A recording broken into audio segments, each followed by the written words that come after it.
saw the kids talking and telling stories about that place. I mean, those were printed out models, but they were real for those kids.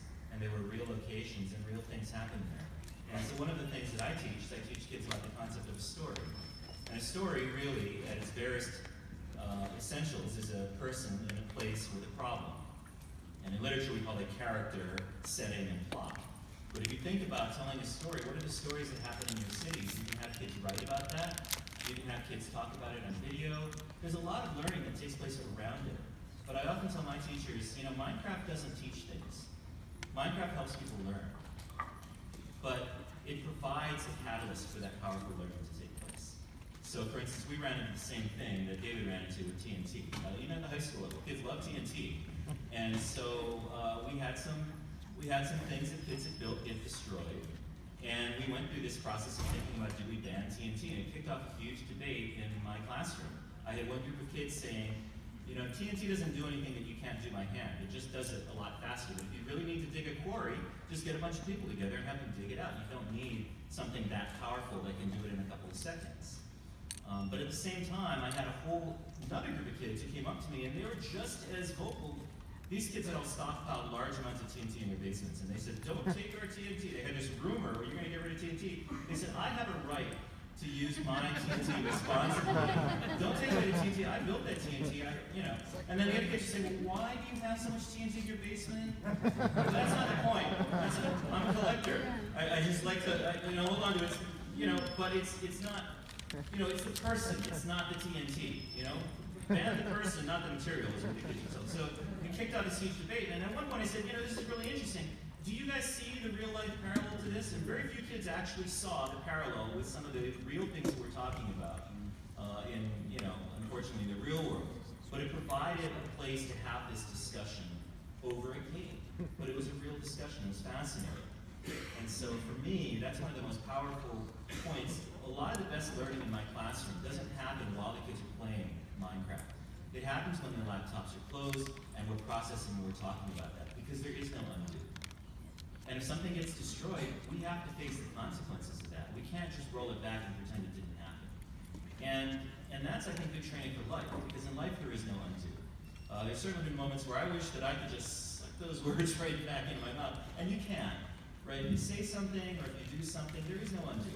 But Minecraft's a good way to introduce those ideas to kids so that they start thinking about the consequences that their actions have on other people. So thank you. I didn't even plan to say that, but so much of this kind of really speaks to me as a teacher, because what I'm trying to teach my kids, above trying to teach them content, is I'm trying to teach them to be good people and to make ethical choices. And those are just some of the skills that we're trying to build. Now, what I do in my classroom is I challenge kids to do two things. I challenge them to build stuff that already exists, and then build stuff that never existed before. And I think when you give kids challenges to build things, there's a lot of good learning that happens. Even if you don't decide to 3D print it, we do 3D print a lot of the stuff that we produce just because it's really neat to have it. But I wanted to give you some ideas about some different kinds of things that you can have kids working on. So if you think about the idea of, okay, let's build a famous monument, that's what I call a structured challenge. If it's not there in real life, you can't put it in the game. You have to build it so that it looks right. And we've had kids build things like Notre Dame, these weren't my kids, but they built, the cathedral, the Eiffel Tower. There are real lessons that you can get into about ratio and proportion and scale. We had our kids model the entire Quinnipiac campus in Minecraft, and it's pretty amazing. It actually feels like you're walking through the center of campus. But my kids said, well, when we first built it, it didn't feel right. Like we built the buildings, we took pictures, we built it so the buildings all looked the same, but when we put it on campus, it didn't look right. And that's when we realized that our entire high school campus is built on a slight incline. And we never noticed it regularly when we walk around. So they basically took the buildings off. They actually backed the buildings up. And then they built the incline, and when they put the buildings back on, then it felt right. But that was actually something really interesting. None of them had observed that before, but using Minecraft helped them to kind of talk about, this doesn't quite feel right, well, why not? And sometimes there are compromises you have to make when you're building to make something feel right in some intangible way. So the other thing we'll ask kids to do is give them a creative challenge. Build something that has never existed before. So build the kind of house that you want to live in. There's a really great book that we use in our middle school and our junior school that's called Andrew Henry's Meadow. And I remember this when I was growing up, and it was written in like the 70s by Doris Burns. And it's a wonderful story because it's about these kids who run away from home and they build their own. They build every house they build is slightly different. And it's, you know, one kid loves boats and he builds a house on the river. Another kid loves rabbits and he builds an underground house. Another kid loves birds and she builds it up in a tree house. And it was only later that I realized this book is about Minecraft, even though it was written like 50 years ago. So that's a really great introduction to kids about building the house that you want to live in. It's called Andrew Henry's Meadow. Check your library, see if they have it. But when we challenge kids to build houses, we get all kinds of different things. Kids make lava floors, they make all kinds of things. And I think it's important to pair assignments between, if it's not there in real life, you can't do it, versus build anything that you want. We're not getting into ratio and scale here so much, but we're giving kids that creative outlet. And then we can use programs like MindWays to export them into files that can then be brought into a program like Blender, for example, that will actually render these so they look like photographs.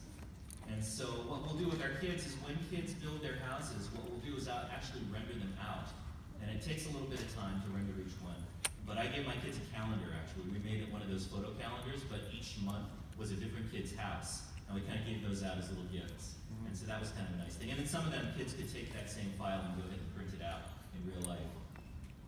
Here's another example of a structure challenge. So my kids, one week we were staying with their grandparents and it rained like the entire week.